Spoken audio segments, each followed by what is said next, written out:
Hey kinfolk, so here I am today talking to you about 5 inexpensive and very safe gifts to get your Larper or reenactor. Firstly, you should talk to your Larper or reenactor in person to find out any specific ideas that they might be looking into. But if not, if you can't figure it out and you just want to get something that you know they will love, here are my 5 things. And one of them is very controversial, so stay tuned to the end to find out which one that is. 1. Wool socks. So you can't ever have too many wool socks because I always wear them out. I go through maybe 2 or 3 pairs a year, and I got to tell you, I always love wool socks, and good wool socks are expensive.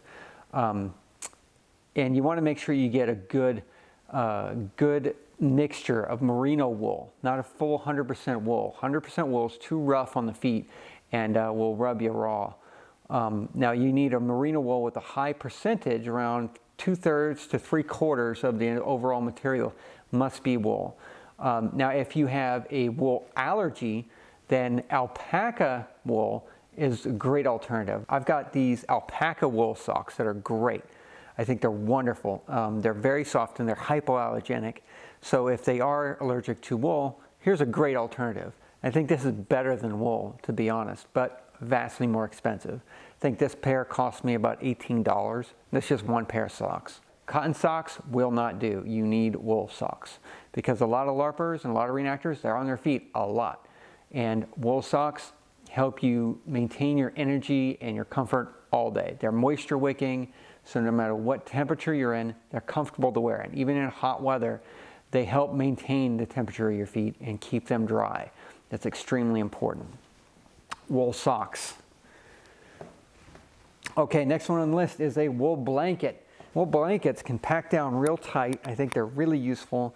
They won't take up the whole car or your luggage when you just need to bring a blanket. I just put it in this sea chest that I make. You can check it out in my Etsy store, and yeah, get you one of these, and they can put all their stuff in it. So here, back to the wool blanket. This can fit in with a bunch of other wool blankets, and it's a really great idea to give them a wool blanket, because you never have too many of these, because guests might be coming to your camp and they're cold. You can just break out an extra wool blanket and put it around their shoulders to keep them warm. Case in point, there was a guy at this LARP that I went to last year. It was raining and he was young and he didn't have enough money. He definitely didn't have anything warm to wear to keep him dry. And so I wrapped one of these around him and kept him warm, and he had a better event because of it. These can also double as a cloak. So you can just wrap it around you, and with a cloak pin, you can tie it off and you can use it as a kit item. And it also doubles as a cloak or as a blanket to sleep in. This is what they did in the olden days, and that's exactly what they can do now. And no matter what genre you're in, no matter what LARP or reenactment you're in, everybody wears or could use a wool blanket. It's super safe. And this one I got it from a military surplus store. I think I paid 20 bucks for it. It's really nice, high quality wool. I would highly advise to go grab one.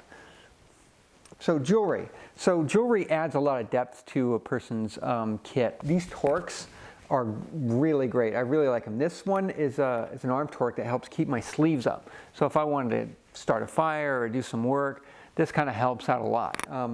If they don't like that kind of thing, they can always hang it off of their belt, and it just looks really good when you're walking around or just moving. It just sways and it just looks really nice. So no matter what, jewelry can be used some way, somehow for that character, but also it could fit their specific taste, so I would talk to them. Now, some of these jewelry can be handmade. You don't necessarily have to go out and buy them. Just to put a little bit of effort into it and learning how to make something like that with just a leather strap and a bit of wood, some carving, and then there you go, making some beads. Go to a craft store and get some beads there, and try and make it into some sort of rosary or what have you. And no matter what genre or history or reenactment that you go to, everybody wears jewelry. But of course, that genre will shape what kind of jewelry they have. So look into that, ask a few questions, but generally it's a pretty safe bet to get them jewelry. So number 4 is these Viking chairs. So check it out. I make these and I sell them on my Etsy store. There's a live edge slab with some spalting and some knots and some really cool details. And I would highly advise going to the Etsy store and checking them out. and then just get you one. Get your Larper one, because ultimately they're going to be running around all day, and they're going to be just sweating and working up a storm, and they're going to be exhausted afterwards. Their feet are going to hurt, their back's going to hurt, they're going to be tired. Give them a chair they can really relax in and really recover, and be able to kind of heal from the impact that they had just put their bodies through. This chair is the most comfortable chair that I make, and it'll last you forever. You could probably pass this down to your grandkids if you wanted to. And it will handle the heaviest people that I've ever seen. And it doesn't groan, crack, or anything, and will hold up to a lot of the pressure. So I would highly encourage you to grab one of these chairs for you and your loved ones.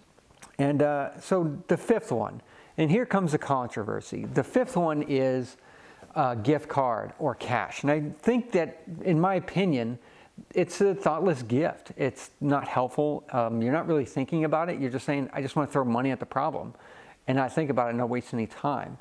But I have a handful of friends that love gift cards. And again, this takes a little bit of effort to find out what kind of gift card they want or where they want it. Like in a special restaurant that they like, or a specific LARP supplier or reenactment supplier or manufacturer. It helps with big ticket items. Now, these big ticket items could be hundreds or even thousands of dollars. It's like you saying, look, I love you, I like what, I know what you like, I know what you want, I know what you need, but I can't afford a $200 item. I can't afford those big ticket items, but I can put just a little bit towards that you can put towards it, that you can save up and get the rest of the way, or maybe other people could also pool in and get that person more gift cards to said supplier or manufacturer or artist, and then they can get that item. Me personally, I think it's more used as in, like, I don't know what you want and I don't care to find out. But that's my controversy. This is my own 2 coppers.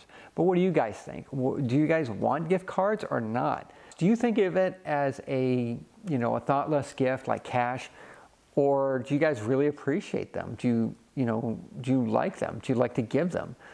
Now, personally, I don't think anybody's really going to complain about getting a gift card, but I generally see it as, oh, well, you never really asked me what I wanted. You just kind of gave me money, And so anyway, what are your thoughts on that? Do you guys think that it's a thoughtless gift, or do you think it's extremely helpful in this very expensive hobby, and it just puts an extra, few drops in the bucket of an already big bucket?